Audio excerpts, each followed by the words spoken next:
Hey folks, I'm Matt Gardner from Mod Hob Games, and I want to welcome you to PlotWeaver Cards of Creation web app demo. Right now, we only have solo play, but soon you'll be able to play with up to 4 players. But for today, I'm flying solo. Now, let's select a plot pattern. These are the narrative structures that guide your story, act by act. In multiplayer, everyone uses the same pattern, decides together, or randomizes it. Today, I'm picking Frametail. Frametails begin with an overarching narrative, also known as the outer frame. Then we dive into an inner story, exploring the emotional depth and connecting to the frame, and conclude by returning to the initial story, bridging resolution and thematic insights. Let's go set our timer. We have a few modes here. 15 minutes, that's our standard and most popular. 10-minute for the pro. 5-minute improv round, or you can set your own time if you want. I'm going with 15 minutes today, and you'll get to see what I came up with by the end. Now, let's move on to the story elements. But before we do, what are story elements? Story elements are the creative building blocks of our tale. We have a character, which is who's in the story. We have settings, where and when it takes place. Conflict, what's gone wrong. We got theme, twist, object, and even genre for extra flavor. You draw your cards, then connect them in whatever way inspires you. Now, let's go to the genre card. Do we want a genre card? This is our first expansion pack, by the way. They can be a lot of fun, but not necessary. Examples of genre are comedy, action, romance. Let's start. Act 1, Outer Frame Introduction. This is where everything kind of kicks off with intensity. The goal here is to set up the main setting and characters for our outer narrative, explaining why they're telling the inner story in the first place. We want to describe the primary setting, introduce the key characters who form the outer frame, and explain why this story needs to be told. Could be a cautionary tale, a memory, or an entertaining diversion. So the cards today we have is a connector, the villain, the setting is a dining room, and it's an action. So this is going to be fun. Let's see where I get to.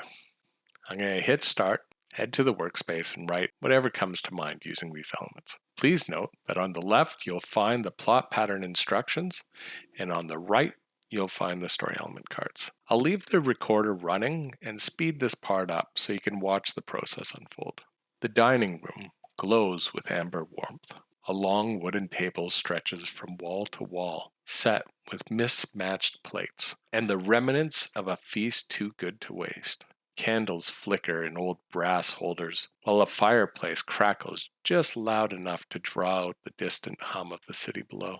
At the table sat 6 people, battle-scarred, tired to the bone, but still breathing. The head of the table stood Raya, known across the region as a really good connector of folk.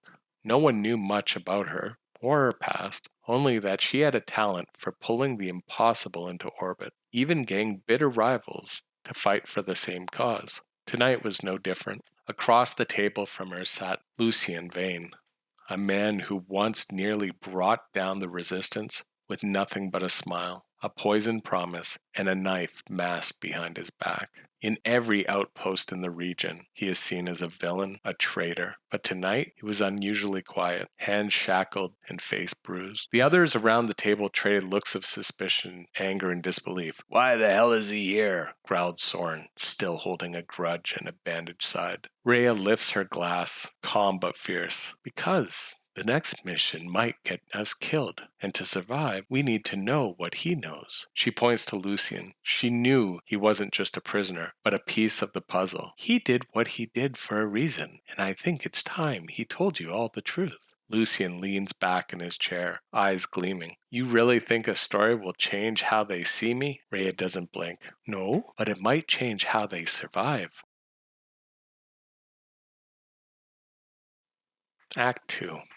Now, this is where we want to dive into the inner story, build its emotional depth, linking to the outer frame. Here's what we're aiming for. Focus on the inner narrative. Explore the new character's personality, their setting, and the conflict they faced. Show subtle connections and relevance between the inner story's themes and the outer frame. Our story element card is a trickster. This card can represent someone new or even a new side of your original protagonist. Totally up to you. Now head back to Act 2. This is where the puzzle's pieces start fitting together. Sometimes I like to hint or twist or tease something that will pay off in Act 3. Remember, You can still peek at your earlier act if you need a refresher. I'll see you on the other side with the next piece of the story. Lucian leans forward, his shackled hands resting at the table. The warmth of the dining room seems miles away now. You want to know why I did what I did? Fine. But you'll need to understand what happened before the war started, before I was ever thought of as a traitorous villain to you folks. Years earlier, on a farm in the Hitherlands, the scene cuts to a country farm, golden fields rolling beneath a pale morning sky. Birds chirp, a horse whines softly in a nearby stable. This isn't where evil begins, but where Lucian began. He was just a boy back then, clever, sharp-tongued, always too curious for the quiet life, not to mention always chasing the laughter of someone others couldn't see. His name was Finn, a neighbor, even a cousin, or who knows, maybe not even real at all. Finn was my shadow, my brother, my echo, or maybe my curse. Finn was a real trickster, always with the pranks, with a grin too wide and eyes bright as stars. He would lure Lucian into haylofts with riddles, hide food from the kitchen, and rearrange tools in cryptic symbols. But every night, the same thing happened. Lucian dreamed of fire engulfing the fields, of Finn screaming his name, of laughing, even as the flames consumed everything. Every night, waking in a sweat for years, and every morning Finn would be back again grinning. You have to burn it down eventually, Finn would say. That's how stories get interesting. Lucian begged his parents to send him away. They called it imagination, said the farm was safe, said there was no one called Finn for miles. But that was the last night he ever spent there. And the barn did burn. And Finn, he stood at the edge of the flames, smiling, then vanished. Lucian fled the countryside, blaming himself, burying the nightmare, until the war came, until he saw the same grin again in the face of the leaders, in the eyes of the zealots, in the rising flames of the righteous revolution. Okay, here we are. Act 3, the final chapter. We want to return to the outer frame, conclude the inner story by showing how the inner tale impacts the characters of the outer frame. We're working towards creating a twist or something to wrap up the inner story in a way that adds depth or a lesson relevant to the outer narrative. We want to show the outer characters' reactions, connecting the inner story's lesson to the outer frame, bringing closure. So our story element is a reality warps. I'm going to jump back in and bring it all home. Back at the table, Lucian's voice drops. I didn't become the villain because I hated your cause. I became your adversary because I recognize it. He looks at Rhea. You're the first person who reminds me of me before I started following Finn. Silence falls around the table. Lucian's tale hangs in the air like smoke. A ghost story without closure. A confession without an ask. Soren stares at him, jaw clenched. Someone's hands tighten on their glass. The candle flickers. Then the chandelier above shifts. Not sways, but shifts.